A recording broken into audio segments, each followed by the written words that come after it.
आझाद मैदानात सध्या पावसाला सुरुवात झाली आहे। हजारोंच्या संख्येने मराठा समाज बांधव आझाद मैदानात दाखल झालेत आणि या क्षणाला सध्या पावसाची सुरुवात झाली आहे। मोठ्या प्रमाणात आंदोलन सुरू करण्यात आलेलं आहे, गर्दी आहे। मुंबईकरांना वाहतूक कोंडीची देखील समस्या यामुळे निर्माण झाली आणि आत्ताची मोठी बातमी म्हणजे आझाद मैदानात देखील पावसाला सुरुवात झाली।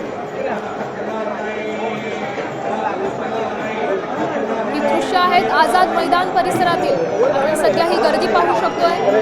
मराठा समाज बांधव हे मोठ्या संख्येने या परिसरात उपस्थित आहेत। आंदोलन सुरू करण्यात आलेलं आहे आणि याच दरम्यान आता पावसाला देखील सुरुवात झाली।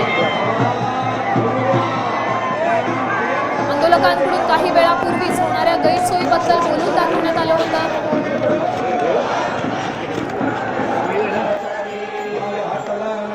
हे आंदोलन सुरू होण्याच्या आधी 2 महिन्यापासून आम्ही विनंती करतोय की याच्यामध्ये सरकारने सकारात्मक निर्णय घ्यावा। म्हणजे आमदारांचं पण ऐकत नाही सरकार।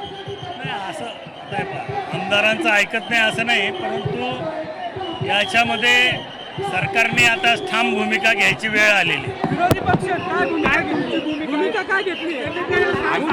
मराठा आरक्षणच्या संदर्भात आत्तापासून नाही तर सुरुवातीपासून मराठा क्रांती मोर्चापासून मी रस्त्यावरती आणि मनोज दादांनी जेव्हा पण आम्हाला आदेश दिले तर आम्ही रस्त्यावरती उतरतो आणि ते जे सांगतील, जे आव्हान करतील त्या पद्धतीने आम्ही करणार।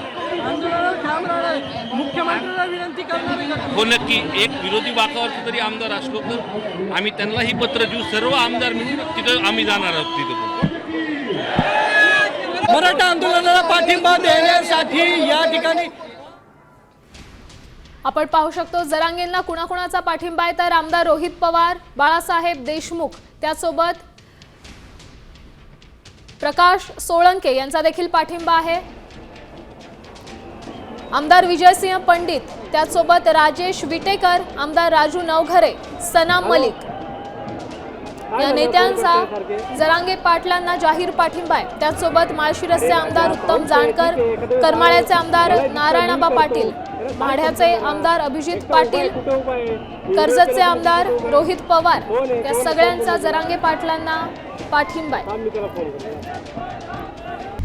आता isakal.com आहे देशातील नंबर 1 ची मराठी न्यूज वेबसाईट। प्रत्येक अपडेटसाठी isakal.com ला नक्की भेट द्या।